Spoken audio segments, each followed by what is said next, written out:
Insan kamil itu apa sih? Insan kamil itu kalau di Ibnu Arabi, kemarin saya jelaskan ya, dalam diri manusia itu ada dua dimensi. Ada dimensi kemanusiaan, ada dimensi ketuhanan. Dimensi kemanusiaan itu ya dimensi fisik. Kalau yang bagian dalam ya bagian saraf, jantung, bagian otot dan macam-macam itu kan dimensi manusiawi. Termasuk hasrat, nafsu, keinginan dan macam-macam. Ada dimensi ketuhanan. Dimensi manusia namanya nasut. Dimensi ketuhanan namanya lahut. Jadi jangan salah. Wa khuliqa Adam ala surati Adam itu diciptakan sesuai gambarnya Allah. Bukan berarti Allah itu kayak kita ini loh ya. Ada hidungnya, ada mulutnya, ada rambutnya. Enggak. Maksudnya ala surati, gambarnya itu gambar rohaninya, gambar spiritualitasnya, gambar mentalnya manusia. Itu citranya kayak Allah. Citra kayak Allah itu contoh paling simpel. Allah itu penyayang. Manusia punya potensi menyayangi. Allah itu penyabar. Manusia punya potensi untuk sabar. Allah itu maha teliti. Manusia ada juga potensi gambar corak untuk teliti. Jadi sifat-sifat Allah di kita ada. Karena kita diciptakan oleh Allah sesuai citranya. Itu yang dimaksud wa khalaqa Adam ala suratihi, sesuai gambarnya Allah. Jadi kamu itu diciptakan oleh citra, itu kan kayak coraknya. Corakmu itu corak Allah. Hanya saja wadahnya, wadah tanah yang namanya Adam. Banyak orang yang lebih sibuk dengan wadahnya dan meninggalkan isinya. Insan kamil itu orang yang bisa mengatasi wadah kemanusiaannya dan lebih fokus pada lahutnya, ketuhanannya. Caranya gimana? Takholak bi ahlakillah. Itu yang dalam sufi, berakhlak sesuai akhlaknya Allah. Kalau Allah pemaaf, ya saya pemaaf. Kalau Allah penyabar, saya tak sabar. Kalau Allah maha sayang pada apapun, saya juga tak menebarkan kasih sayang. Kalau saya itu namanya takholak bi ahlakillah. Jadi bukan berarti buang nasut, tapi nasut biar jalan sesuai kebutuhannya. Pasnya hidupnya fokusnya ke lahut, fokusnya ke Tuhan, fokusnya ke Allah. Jadi hidup itu prosesnya, hidup ini kan kalau di sufi rumusannya inna lillahi wa inna ilaihi rajiun. Kembalinya harus ke Allah. Maka langkahmu, perjalanan hidupmu, muternya harus kembali ke Allah. Awas jangan keliru. Caranya ya tadi, untuk bisa kembali ke Allah, nasutnya harus minggir. Karena nasutmu itu nanti hilang. Jangan sampai nasut yang mungkinul wujud, bisa ada bisa enggak, menghalangi yang wajibul wujud, yang ketuhanan, yang asasi, yang sejati. Nah, manusia yang bisa mengatasi nasutnya dan mengutamakan lahutnya, dialah insan kamil, manusia sempurna, manusia yang wadahnya manusia, tapi isinya adalah Tuhan. Manusia inilah yang kalau melihat, Allah yang melihat, kalau berjalan, Allah yang jadi kakinya. Ini namanya insan kamil. Ya kalau kita sih masih panjang menuju ke sana, yang penting ngerti teori ini sih ya. Syukur-syukur sadar dikit-dikit. Jadi tanpa harus mengubah apa-apa, orientasinya semua harus menuju Allah. belajar tetap belajar, yang kuliah tetap kuliah, ngaji tetap ngaji, tapi tinggal digeser dikit arah niatnya. Yang semula untuk target-target sementara, target-target makhluk, sekarang targetnya adalah target holik, latihan. Karena kalau nggak dilatih agak susah nanti. Nggak usah nunggu tua. Kalian kan biasanya itu dibanding, Pak saya mau sholat malam, saya mau besok aja Pak ya kalau tua. Sekarang masih muda Pak, masih pingin macam-macam, masih pingin HP terbaru, masih pingin pacar terbaru, masih pingin, ya pending dulu lah Pak. Besok tenang aja Pak, saya sudah bercita-cita besok kalau tua mau jadi sufi. Banyak kan yang kayak gitu ya. Tapi apa ya iso kalau nggak diawali sekarang. Memangnya sufi harus nggak mikir dunia? Enggak. Dunia juga diurusi. Tapi itu tadi, kiblatnya tetap ilaihi roji'un. Makan, minum, tidur, semuanya niatnya dalam rangka biar kamu bisa semakin dekat, lebih mendekat pada Allah. Termasuk ngaji ini, termasuk minum ini juga.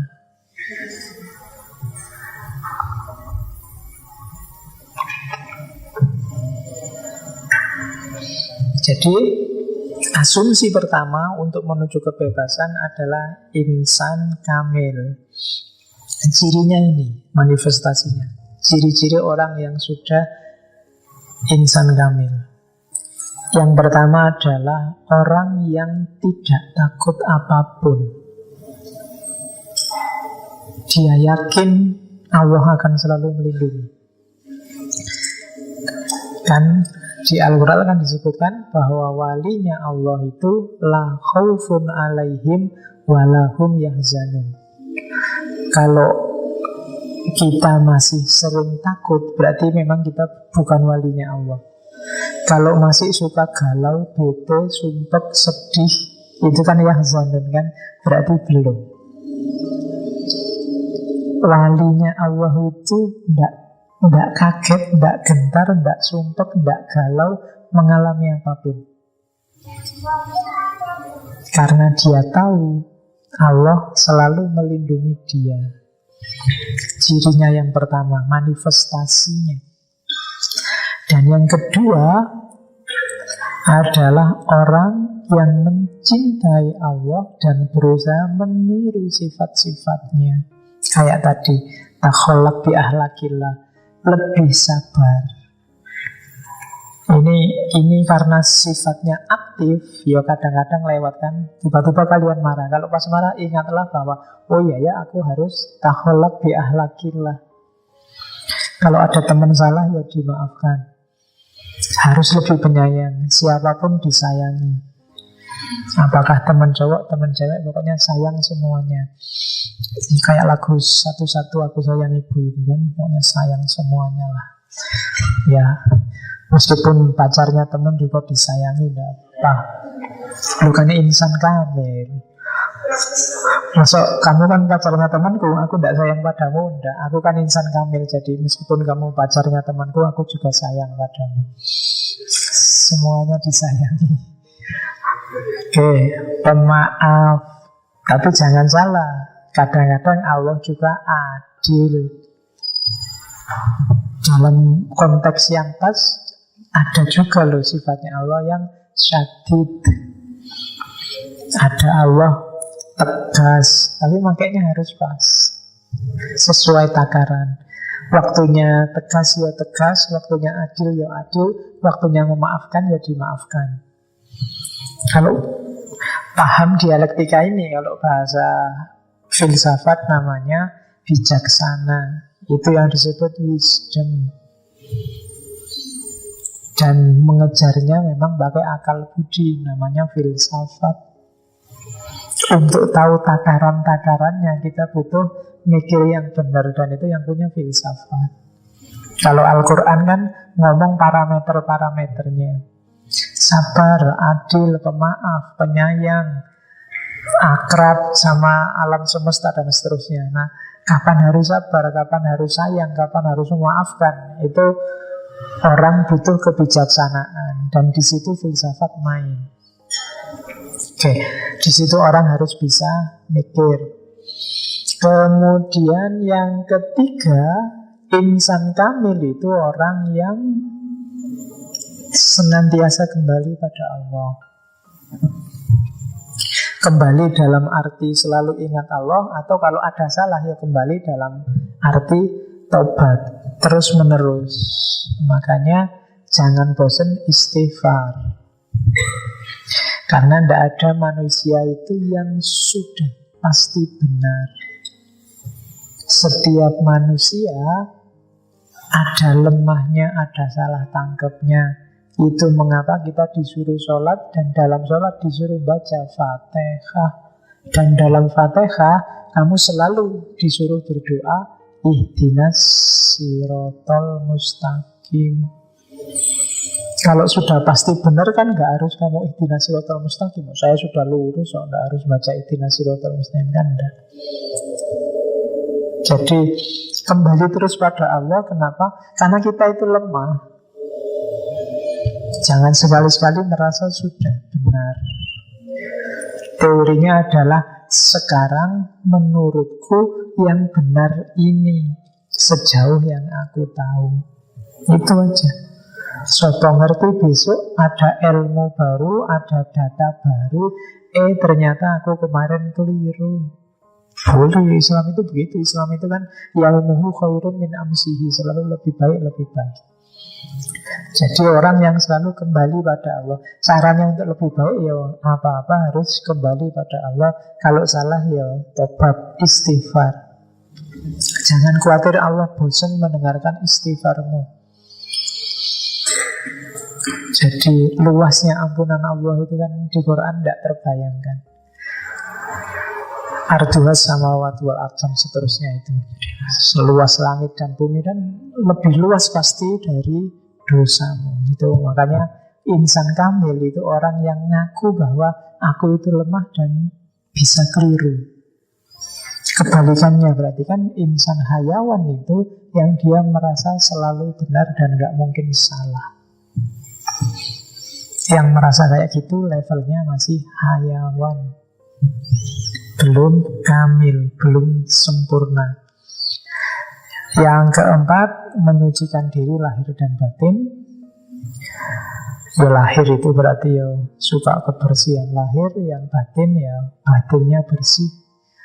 Batin itu mulai akal, kolbu, imajinasi, naluri, itu kan batin semua. Kalau bisa sering-sering dibersihkan.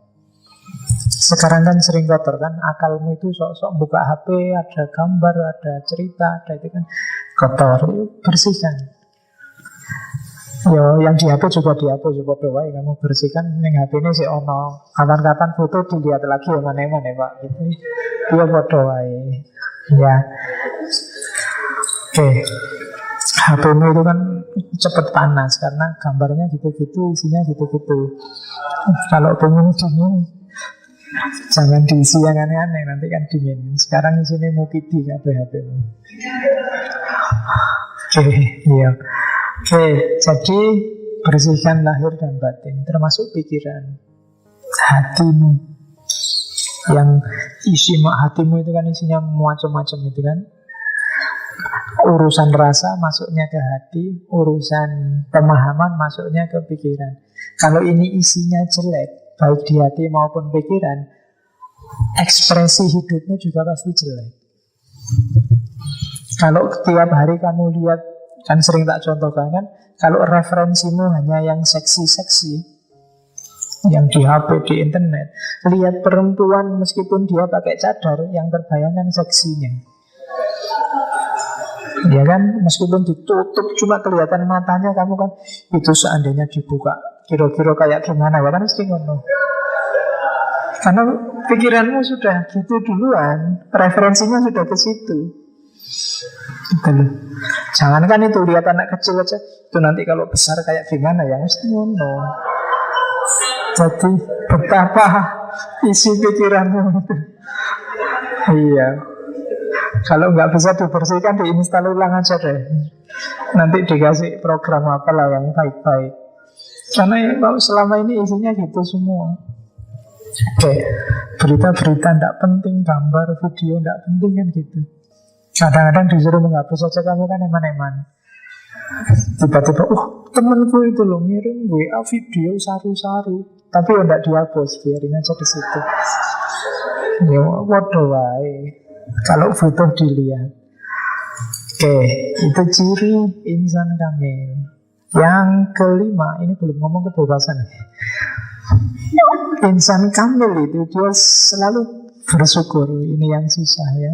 Kita itu bisanya mengeluh, menggerutu apa yang kurang dalam hidup kita. Insan kamil enggak. Kalau ada yang lemah, dia kembalikan ke Allah. Dan yang bagus dia syukuri. Enggak, hidupmu itu kalau kamu mau fair, enggak, enaknya mungkin enggak ada 10%. Wis sesuntuk apapun problemmu hari ini silahkan kamu sebut. Enggak punya uang, diputus pacar, apa wis IP jeblok, apalagi. Kemudian bandingkan dengan semua dimensi hidupmu, tulislah satu-satu, itu paling enggak ada, pasti enggak ada 10%-nya. Jadi syukur itu wajib sebenarnya. Kalau kamu orang yang tahu terima kasih. Kalau kamu tidur aja kan nggak ada jaminan besok pagi bangun. Dan Allah dengan telaten tiap pagi membangunkanmu. Meskipun kadang-kadang sampai jam 9, sampai jam 10 baru kamu bangun. Bersyukurlah karena suatu hari Allah jengkel subuh ratangi-tangi ben ratangi sisan itu ya Bu. Tapi kan Allah sayang banget padamu. Tidak apa-apa lah telat, tidak apa-apa ya lo bangun le. Kan tetap dibangunin sama Allah. Jadi bersyukurlah. Allah masih sangat sayang pada kita, seurik apapun kita padanya. Ya kan kita kan sering cuek. Kita itu kan mendekat-dekat ke Allah kan kalau pas ada butuhnya. Besok ujian ya Allah, semoga saya bisa nggarap. Mesti waya butuh kamu mendekat-dekat. Kalau pas tidak butuh kan lupa. Kalau pas seneng-seneng kan lupa sama Allah. Itu berarti syukurnya kurang. Ngaji kayak gini ini kan karena mungkin biasa ya, tiap Rebo kesini saya juga tiap kesini, akhirnya rasanya standar biasa. Mungkin beberapa pertemuan lagi bosan. Kenapa? Karena kamu tidak ada syukurnya. Bersyukurlah lo, kamu bisa ngaji filsafat, bisa ada teh gratis, minum gratis, bisa kesini bebas, nyari duduk juga bebas, nggak diwajibkan jajar di sini baris. Banyak loh bersyukurnya. Jadi syukurlah setiap langkahmu dalam kondisi apapun. Coba kamu cek kan ada, ya alhamdulillah. Paling nggak kamu masih bisa bernafas, itu kan juga harus syukur. Ada kan yang lagi enak-enak ketawa-ketawa tiba-tiba nafasnya putus. Kan ada, alhamdulillah ya Allah masih lancar nafasnya, kan ada. Jadi, dan orang sufi yang kayak gini hidup terus di kepalanya. Kalau kita kan ingatnya waktu pengajian kayak gini, nanti keluar juga sudah lupa. Istimewanya insan kamil, kalau bahasanya Ibnu Arabi itu wali sufi, yang kayak gini-gini ini hidup terus di kepalanya. Kalau kita kan yang hidup terus yang tiap hari di WA, Bangsa Nemukidi, Jessica, apalagi yang itu kan hidup terus di kepala kita. Yang kayak gini-gini lali. Itu bedanya kita sama Ibnu Arabi. Terus orang yang selalu berbuat baik dan memperbaiki, jadi muhsin. Jadi muhsin itu tidak semata-mata melakukan amal soleh, perbuatan baik, tapi orang yang selalu mereview perbuatannya dan ingin lebih baik lagi, lebih baik lagi. Apa ya harus kayak gini ya? Sudah pas nggak ya kayak gini ya? Itu namanya muhsin. Dan itu cirinya insan kamil. Dan yang terakhir ini yang agak berat. Allah hadir terus dalam hatimu, dalam hidupmu. Sementara jangankan sehari-hari ya, kadang sholat aja kan kita Allah nggak hadir. Sholat aja pikiranmu kemana? Padahal di depanmu pas itu ada Allah saat itu loh. Kayak kamu ngobrol, tapi pikiranmu kemana, mulutmu ngomong apa. Padahal kamu ngadep dosen aja kan nggak berani sambil lingak-linguk, sambil tolah-tolah. Kamu fokus ke dosennya, khawatir dimarahi. Tapi Allah di depanmu, kamu ya kadang sambil mikir apa, sholat sambil mikir, ini habis sholat enaknya makan di mana ya? Warung itu tutup enggak ya kira-kira? Sudah jam sekian kan, no, pikiranmu. Nah ya, lagi sholat Allah di depannya yang dibahas warung. Waduh, tugas dosen besok belum selesai, gimana ini? Waktu sholat. Itu sholat, apalagi yang biasa-biasa kayak gini. Yang istimewa di seorang insan kamil, wali sufi adalah Allah selalu hadir. Allah selalu hadir itu bukan berarti terus dia kemana-mana pegang tasbih terus subhanallah, subhanallah, enggak gitu. Meskipun kamu bilang subhanallah, subhanallah, kalau fokusnya tidak ke Allah, ya Allah tidak hadir di situ. Kayak kamu lagi ngantuk, biasanya Ramadan kan gitu kan, kamu sambil pegang Quran, sambil pegang tasbih, sambil lihat TV, wiridan subhanallah, subhanallah, lihat TV, ya pada wae. Allah tidak hadir. Ya kan? Atau wiridan tapi formalitas, apalan itu kan subhanallah, subhanallah, subhanallah, subhanallah. Doa juga formalitas apalan. Doa aja kamu kan kadang-kadang doa ini minta apa ndak tahu, biasanya ndonga ngono ya wis diwaca wae. Allah ndak hadir. Hadir kan Allah terus. Ya kayak tadi kan Syekh Al-Uryabi itu detak jantungnya, mulutnya hanya selalu bilang Allah.